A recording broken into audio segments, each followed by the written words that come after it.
El abrazo frío de Mary Elizabeth Braddon. Era un artista. Cosas como las que le sucedieron a él le suceden a veces a los artistas. Era alemán. Cosas como las que le sucedieron a él le suceden a veces a los alemanes. Era joven, apuesto, estudioso, entusiasta, metafísico, imprudente, incrédulo, despiadado.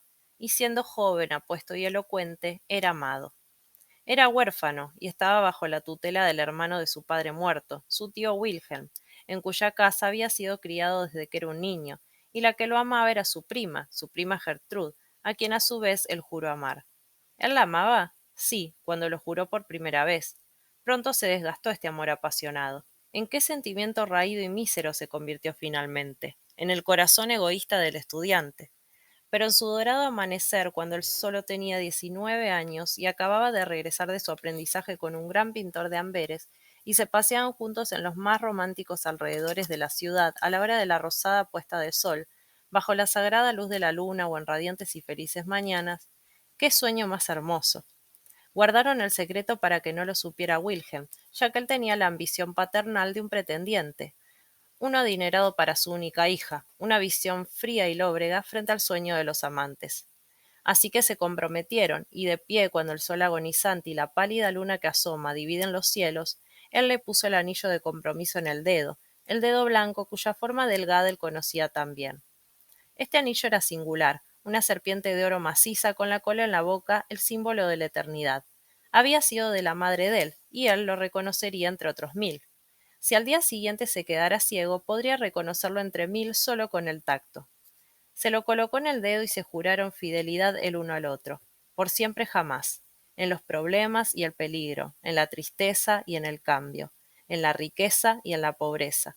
Pronto habría que lograr el consentimiento del padre de ella a su unión, ya que ahora estaban comprometidos, y solo la muerte podía separarlos. Pero el joven estudiante, que se burlaba de las revelaciones aunque era un entusiasta adorador de lo místico, preguntó a su amada: ¿Nos puede separar la muerte? Yo regresaría a ti desde la tumba, Gertrude. Mi alma volvería para estar cerca de mi amor. Y tú, si murieras antes que yo, la fría tierra no te retendría, separada de mí. Si me amaras, retornarías, y una vez más estos bellos brazos se cerrarían alrededor de mi cuello, como lo están ahora. Pero ella le dijo, con una luz en sus ojos azul profundo más sagrada que la que nunca brilló en los de él.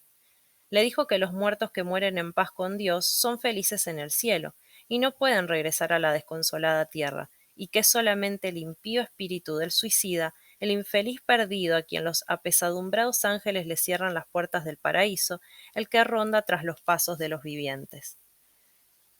El primer año de su compromiso pasó, y ella estaba sola, ya que él se había ido a Italia, por encargo de algún hombre rico para copiar Rafaeles, Ticianos y Guidos, en una galería de Florencia. El joven había ido a ganar fama, quizá, pero no por eso resultaba menos amarga la situación. Se había ido.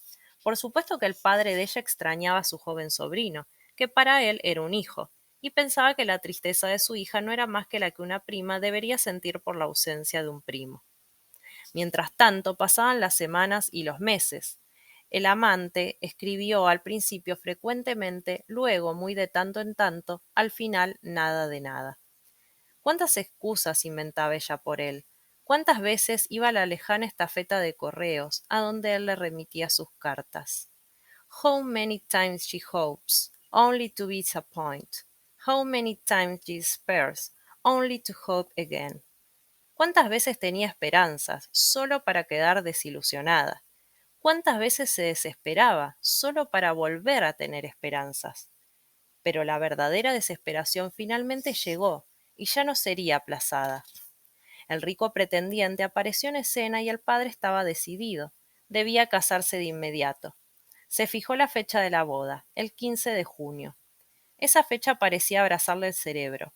Esa fecha, escrita con fuego, danzaba perpetuamente ante sus ojos. Esa fecha, aullada por las furias, sonaba continuamente en sus oídos. Pero todavía había tiempo. Estaban a mediados de mayo. Había tiempo para que una carta llegase hasta él en Florencia.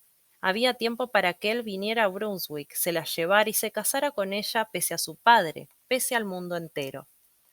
Pero los días y las semanas pasaron volando, y él no escribía, él no venía. Esta era la verdadera desesperación, la que usurpaba su corazón y no se marcharía. Era ya el 14 de junio. Por última vez ella fue a la estafeta de correos. Por última vez formuló la vieja pregunta.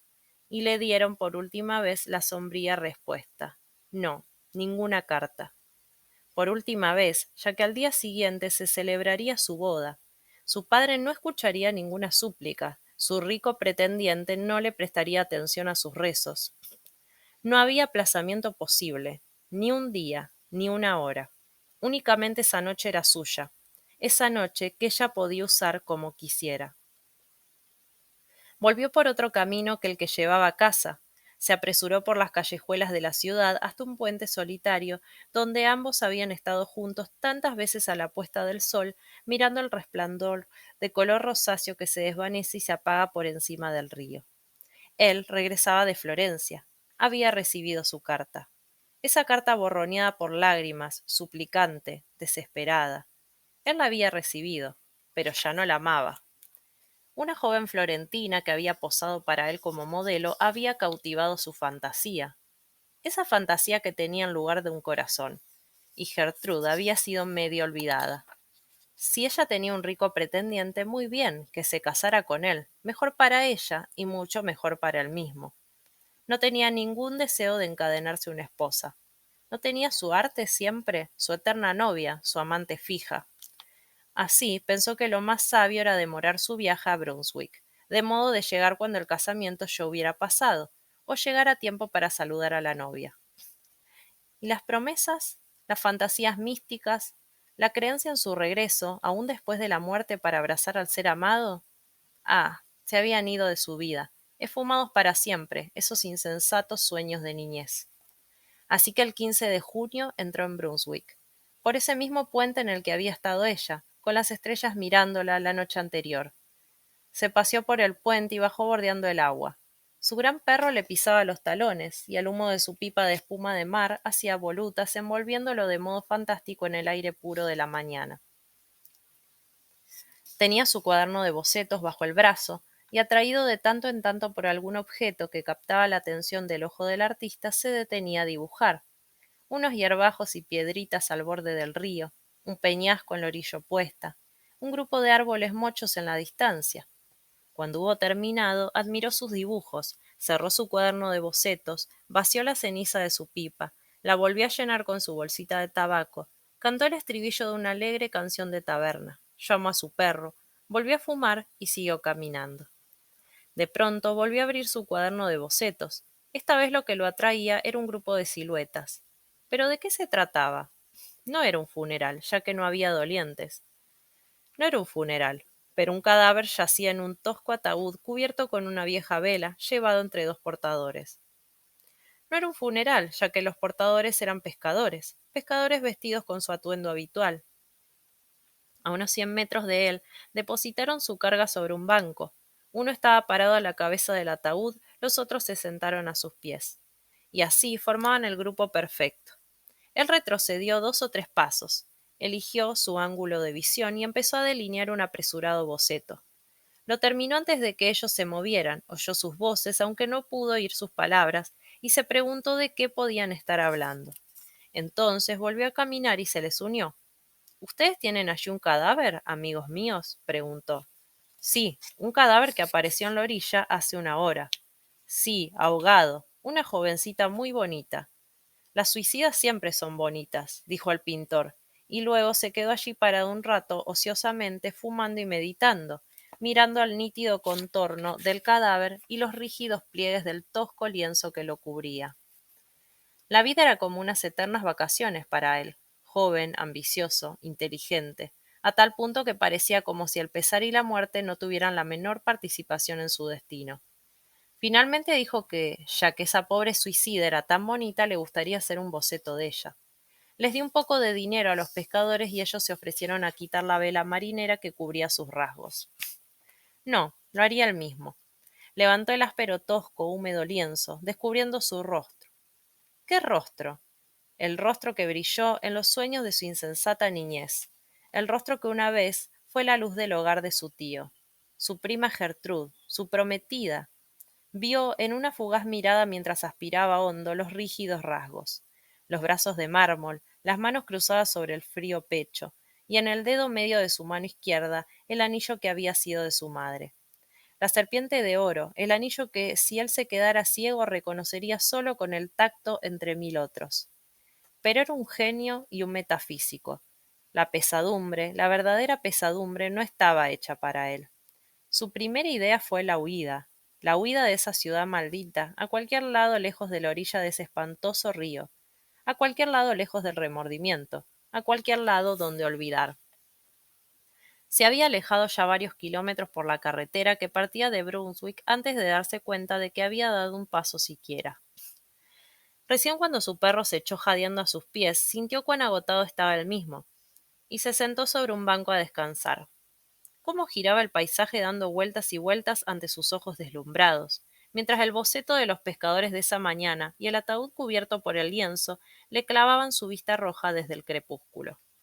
Finalmente, tras haber estado sentado mucho tiempo al costado del camino, jugando ociosamente con su perro, holgazaneando con el aspecto que tendría cualquier ocioso estudiante de viaje, pero aún así todo el tiempo repitiendo la escena de esa mañana en su cerebro ardiente 100 veces por minuto, finalmente recobró un poco de cordura y trató de pensar en sí mismo en su situación actual, aparte del suicidio de su prima. Fuera de eso, no estaba peor de lo que estaba ayer. Su genio no había desaparecido. El dinero que había ganado en Florencia todavía llenaba su billetera. Era su propio amo, libre para ir a donde quisiera. Y mientras permanecía sentado a un lado del camino, tratando de separarse de la escena de esa mañana, tratando de apartar la imagen del cadáver cubierto con la húmeda vela de lienzo, tratando de pensar qué debería hacer a continuación, a dónde debería ir para estar lo más lejos posible de Brunswick y del remordimiento, llegó la vieja diligencia, retumbando y tintineando. La recordaba. Iba de Brunswick a Aquisgrán. Le silbó al perro, le gritó al postillón que parara y saltó adentro del coche.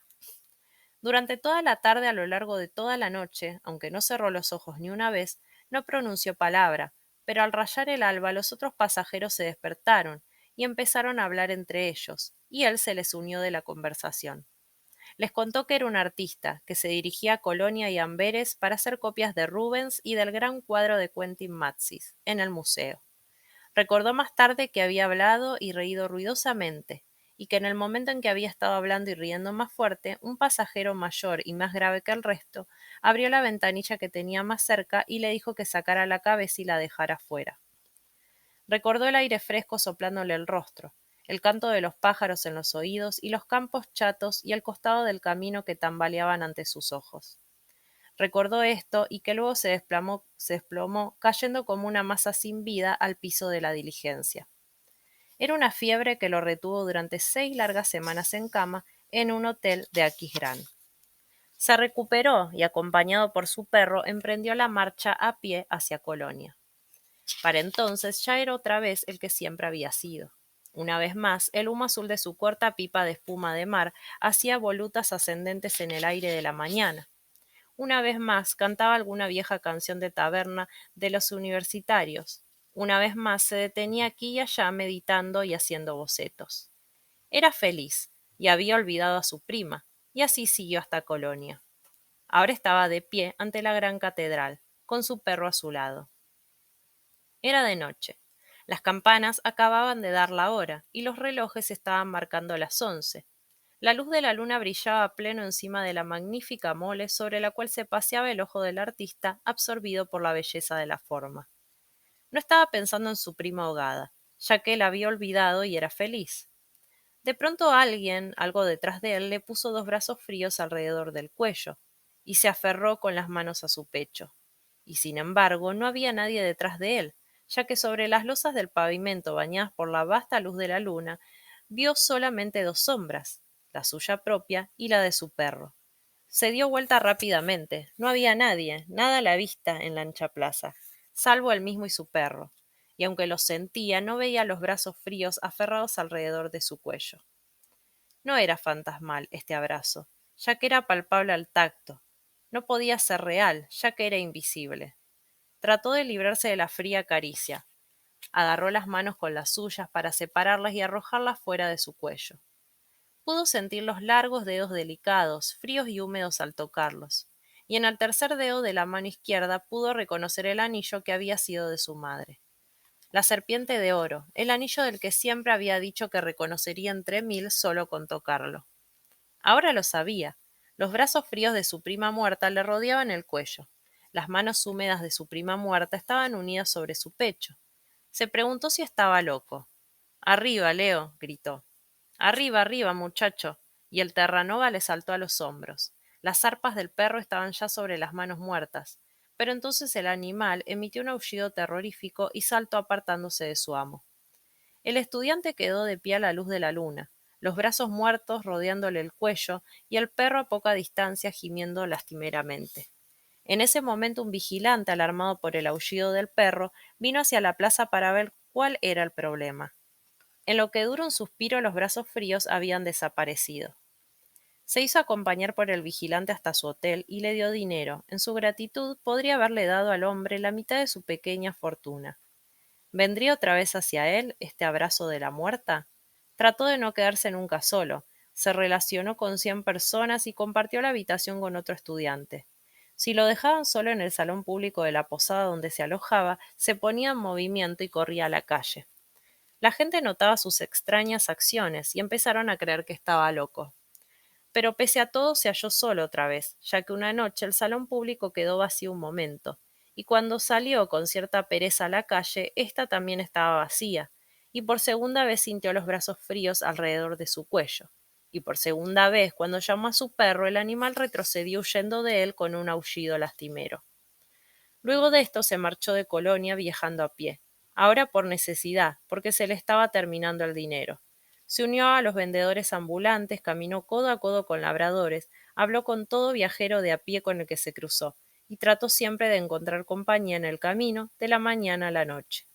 Por la noche dormía al lado del fuego en la cocina de alguna posada en la que se detenía, pero hiciera lo que hiciera, a menudo se quedaba solo, y ahora era para él una cosa común sentir los brazos fríos rodeándole el cuello. Habían pasado muchos meses desde la muerte de su prima, el otoño, el invierno, la primavera temprana. El dinero casi se le había acabado, su salud estaba completamente destrozada, era la sombra del que había sido, y estaba acercándose a París. Llegaría a la ciudad en la época del carnaval. Ansiaba eso. En París, en la época del carnaval, seguramente no tendría que quedarse solo nunca, no sentir nunca esa caricia mortal. Tal vez hasta que recuperase su alegría perdida, su salud perdida, y una vez más reanudase a su profesión. Una vez más ganase dama y dinero gracias a su arte. Cuán esforzadamente trataba de salvar la distancia que lo separaba de París, mientras que día a día se ponía cada vez más débil, y su paso cada vez más lento y más pesado. Pero finalmente su viaje llegó a término. Las largas y monótonas carreteras quedaron atrás. Este era París, en donde entraba por primera vez. París con la que había soñado tanto. París cuyo millón de voces exorcizarían su fantasma. A él, esa noche París le pareció un vasto caos de luces, música y confusión. Las luces bailaban ante sus ojos y no se quedaban quietas. La música sonaba en sus oídos y lo ensordecía. La confusión hacía que su cabeza diera vueltas y más vueltas. Pero pese a todo encontró la ópera, donde había un baile de disfraces. Le quedaba suficiente dinero para comprar una entrada y para alquilar un traje con capucha para ponerse encima de sus ropas raídas. Le pareció que solo había transcurrido un momento desde que entrara por las puertas de París, y ya estaba justo en el medio de la frenética alegría del baile en la ópera. Ya no había oscuridad, ya no había soledad, sino una loca multitud gritando y bailando y una encantadora muchacha colgada de su brazo. La agitada alegría que sentía era seguramente su viejo desenfado que había regresado. Oía a la gente que lo rodeaba hablando de la vergonzosa conducta de cierto estudiante borracho, y era a él a quien señalaban cuando lo decían, a él que no había humedecido los labios desde la víspera al mediodía y que ni siquiera ahora bebería, aunque sus labios estaban resecos y le quemaba la garganta, no podía beber.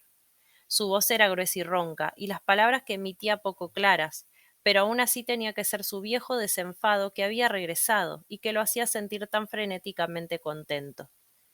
La pequeña muchacha estaba cansada. Su brazo descansaba sobre el hombro de él, más pesado que el plomo. Las otras chicas iban dejando de bailar una a una. Las luces de las arañas se fueron apagando, una a una. La decoración se veía pálida y sombría bajo la tenue luz que no era ni la de la noche ni la del día. Un débil temblor de las lámparas que se apagaban, un pálido rayo de luz gris del día recién nacido, arrastrándose por los postigos entreabiertos. Y bajo esta luz, la muchacha de los ojos brillantes se apagaba tristemente. La miró a la cara. ¿Cómo se extinguía el brillo de sus ojos? De nuevo la miró a la cara. ¡Qué blanca se había puesto! De nuevo, y ahora era la sombra de una cara sin cuerpo la que lo enfrentaba. De nuevo, y se habían ido los ojos brillantes, la cara, la sombra de la cara. Estaba solo, solo en el enorme salón.